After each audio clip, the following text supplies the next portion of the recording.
Tun video chuanin loss of refraction kan lo soi le do nga refraction ka amak video ve kan lo en leta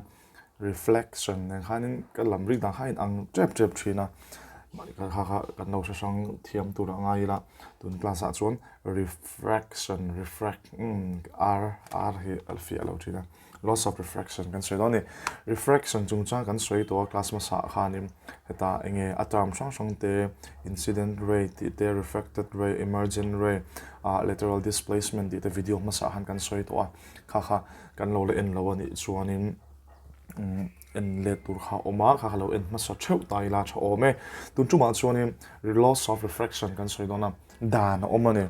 dan ti mai te la thil ani nge thil ni nge tur chiang sa he lai khoi lai mo dan kan siam chop chu tiang chuan kan ti tur ani ti khani lovin refraction a thena thil theng thin nge thil dik chiang sa oma reflection ate po khana oma kan soi to atro tu na chon refraction a enge chu tiang chu kan soi don ani kan soi deuh zung an tun class utlemim tun video chu array deuh hlek mai thei kan lo sha thiam don ne loss of refraction a chuan ama sabera chuan point number 1 hello em tai la point number 1 the incident ray class ma sa kan soi to incident ray chelo dan chuan in boy don reflected ray sorry hey reflected ting lo type pa ne mo l I khan r tur refracted ray ti turani the incident ray refracted ray and the normal to the interface of any two given mediums all lie in the same plane ti lo ni tan engi omzia incident ray kan soi to refracted ray class ma sa kan soi to normal kan soi to chuan two medium an om chin te po kan soi to chung te chu kan soi non don lo enge hem loina soi chu all lie in the same plane omzia chu reflection a kan soi chiang to hop me khami class en to chu kan chianga enge plane khat omzia chu entinan helam hi hei right helam hi ke ma in dan ang zone kan zia helam hi ka left side ania helam hi ka right side ania heti zong hi ka ma lam ania heti zong hi ka hnung lam light hi ka left side atena ron kala chon chhuat hi dar thlang alo ni ta ni aron kala chuanin ka right side aron sot le a chu phek khat plane khata kha light reflection le engene incident ray le reflected ray kha plane khatan om plane khat om ja kan thatia mem entirna ta hian ron sot ta sela abu tang kan ziak thalia ta hian light ray ron kal ta sela le right atia va sot phelo hianin ka hmalama khian sot dei ta se te zong hian hei diagram ai chon chunglama ko kama se ka hmalama sot ani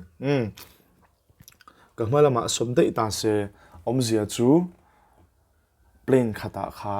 incident ray le reflected ray khan omlo kan thatia mem ka dinglam ka veilam atanga ka life atanga ron sot kha ka hmalama a so dei chon chu a sot koi dei plane khatan to lo two dimension ni to tro one plane ani to lo kha plane khatan ti na zia chu ni ta ni plasma sa kan soi to a ta hen incident ray ron kala refraction a thlenga chon ta normal boka khang normal te incident ray reflected ray zong kha phek khatan vek enge mo kuwa koi soi bi ke mo enge mon lo ti na ni chu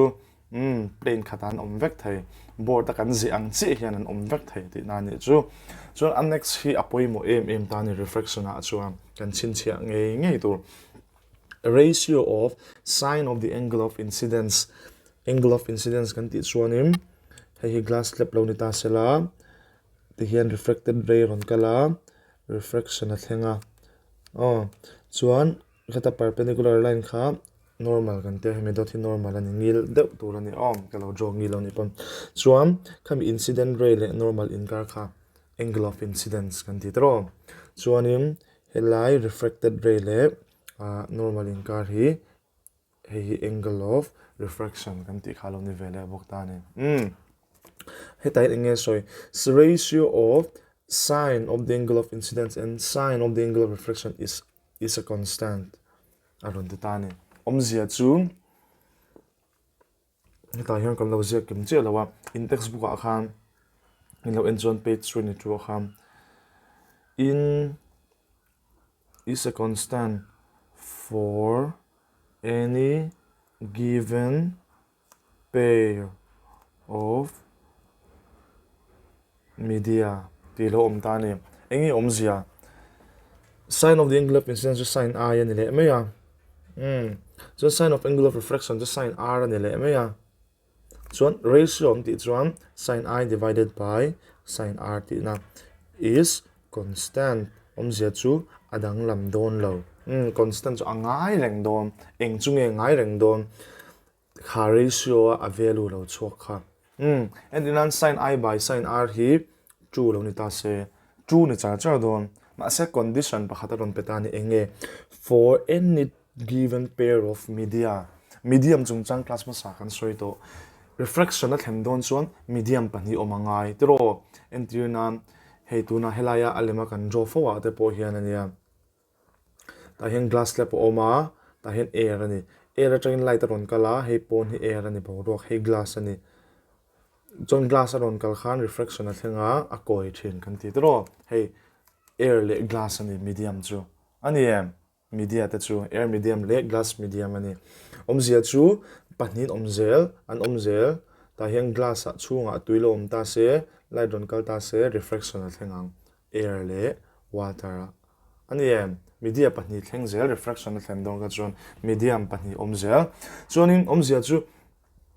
helai angle hi antirnan tui example alo mang tai la hei ta hian tui alo om ta a chuan chu tuya chuanin light ray pakhat hi ron kal wangwanga enge thleng don kan ti chuan refraction a thleng don a thlen chan te po kan soi to speed of light in thak wang ka class ma sa kan soi vek to chuan refraction a thleng chuan chu refraction chu ta hian hei angle of incidence helai kar te hi angle of refraction le ta ni chuanin he sin I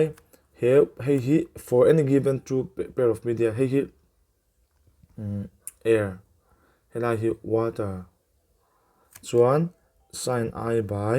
sin R hi example me lo petela 1.3 lo ni ta se value omzia chu he given pair of media he air le he tui hi ni chung chu he ta zema bo ka po ni se amo khu ta chita lui ka ma po ni se he ta USA a po ni se sin I by sin R he media pahni in ka le chon 1.3 ani char don ti na constant ani don for any given pair of media kan cha thiam a value kha dang lam don lo alon ti na chu kan soi ta don ni chu nang nen lo chin chia tu la chu the ratio of the sign of angle of incidence le sign of angle of refraction is a constant in shrianga trigoa met sin 0 sin I le sin R khan value nei don heti soi du changai lo na in entina ami angle hi 60 pon ni thei 30 pon ni thei 45 pon thei I value hi exact pon ro se angle hi helaya tiana ron kala light tiana ron kal le sorry do ain hei ka tingil ji me tiana ron kala a soi ta seta chon ta hian normal oma her car angle hi exact pon ni thei angle kha chu kan seta ro kan tenga 90 degree 60 degree 8 degree pon ro se khami value khalai I hi ni ta chon helai chuak le helai R value hei ni le don ta chonin chu mi pahni value chu ratio kan lak chuan constant ani don tina ni chu khalai rungot kha ka duai kan soi rei ha Snell's law kan ti bok ani chin chiang second law is Snell's law kan ti bok first law chuan incident ray refracted ray and normal to the interference of any two given all lie in the same plane khata dom ve second law chuan sin I le sin R ratio kha constant ani chu constant chu sin I by sin R hi constant kan tia chu constant chu nganiang mu ting kan zia thina chu refractive index kan ti khaluni ta ne thil thar kan shed bel ta refractive index kan ti bokani hei mu hi engi omzia refractive index omzia chu hei glass alo ni ta mi po sei to rawan tam le tak hei atharin kan draw le lo gang refractive index soi fit le lo ngai ma se kan soi to hi chu thei lo thungi la chin sia ring tum thungang o refractive index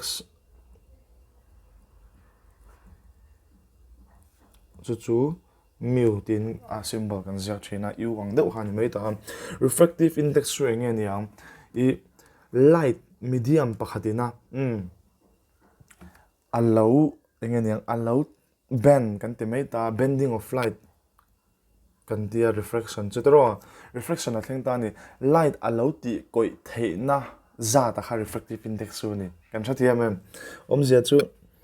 hei hi glass ania glass a chon light a ron kala chuanin a koi ta hreta nil taka kal lo khan kan draw thaleang hei glass le palo nia hei glass ania glass ma sapon kan soi to a glass ma sa le ma han a chiang na chuan hei tiang hianin helai kan huang hianin hei light ania chuan tiakal ngil ta mai lo khanin ki a koi ta khami bending of light refraction kan ti chu ni ta chuanin hei bone bo rock air ania hei glass ani chuan enge refractive index chu niang ability to bend he air atang hian light hian glass a ron thlen chi a kha glass in kha light ray allow bend the dan a ability la ya kha allow bend the dan a kha I refractive index kan ti chulom ta ni antiunan he glass refractive index si 1 ani lo ti ta la example me refractive index chu sang chu om thei ta he glass refractive index si 1 ani kam ti chuanin he glass ina he light hi allow kal koi tir theina a theina a power allow theina chu 1 ani a value kan soi ve thei da ne chu kan thatia mem chu tiang lowin speed of light ang zong puna soi the kha chu nakina hemi to tain ka soyang refractive index hi speed of light ang puna soi fe thei thowa ma se tu na kan 0 chin b ka kha chuanin refractive index kan ti chuanin medium ina light allow bend theina ability kha ani the ability of a transparent medium to bend light as it enters the medium is called the refractive index of the medium ti hang kan soi theiang kha lo ni phot te se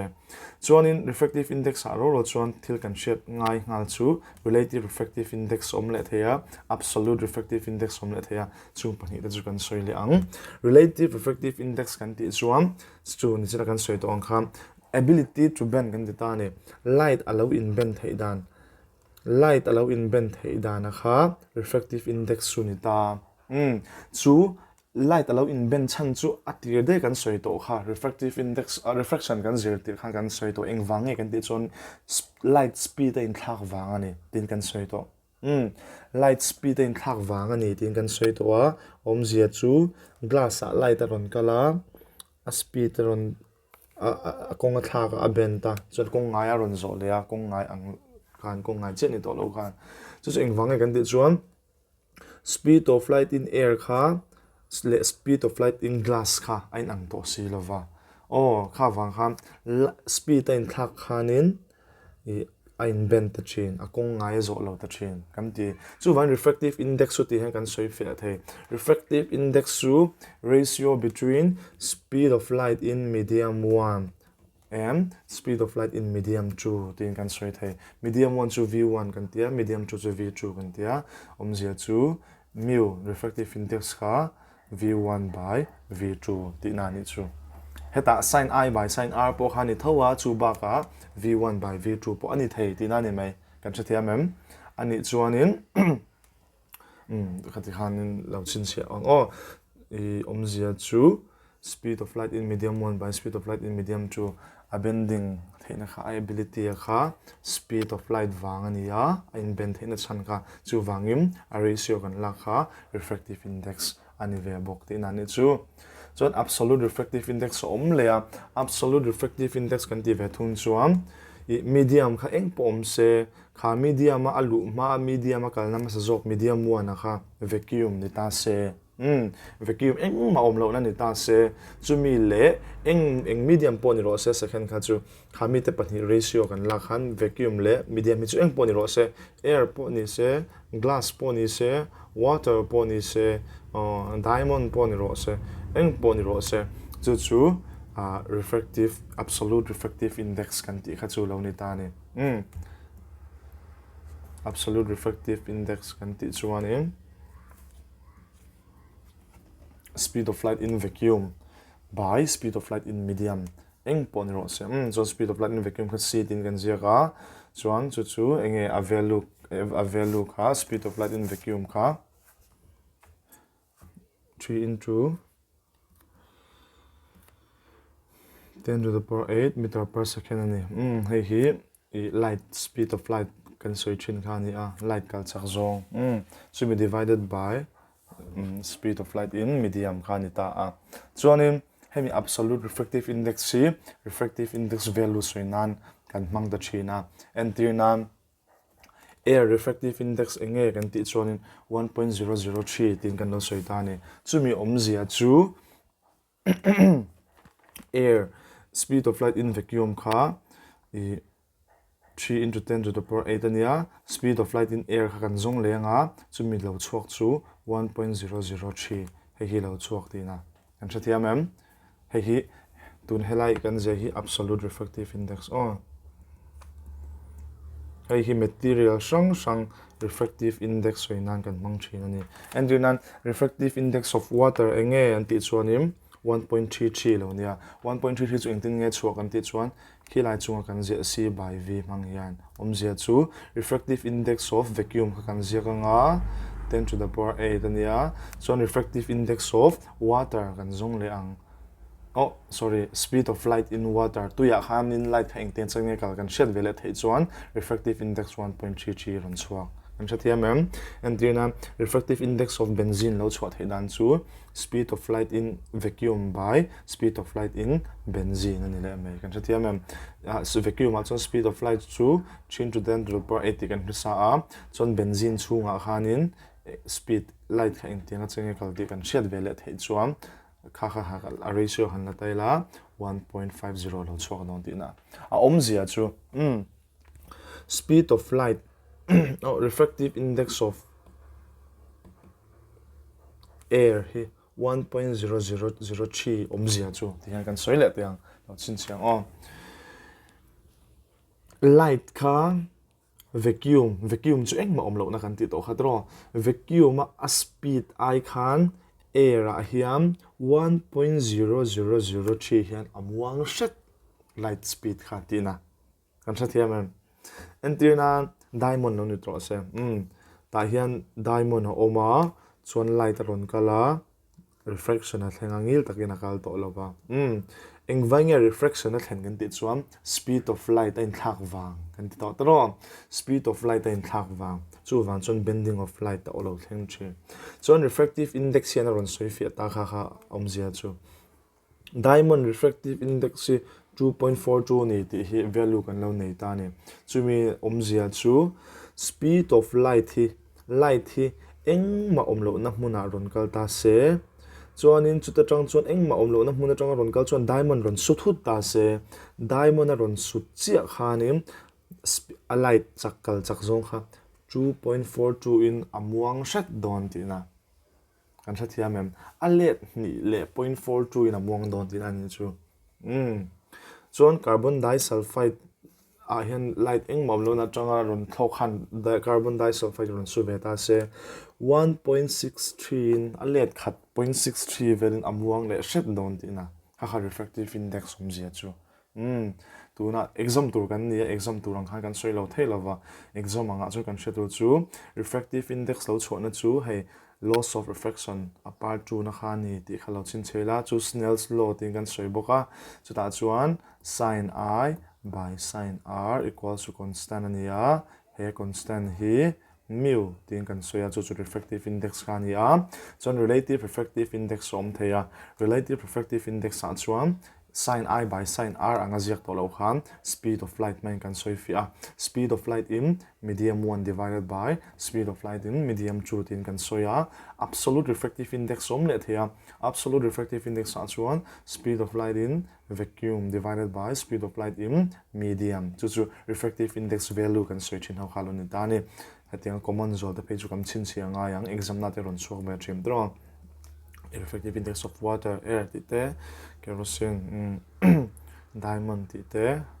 diamond refractive index is sang bera zia chu light a ben na sa ber long ti na ni mai chuanin air refractive index a hniam bera light a ben na sa lo ber don ti na ni le mai kada tang pon chu eng mo ka interpret thei ti na ni chu tro kan na soi zo lo na sa khop mai soi turi hei refraction through lens sa chu next class a kan soi le lo to mai don ya minute som ni kan na ting don tat ti kha ti chen kha du tok le phot me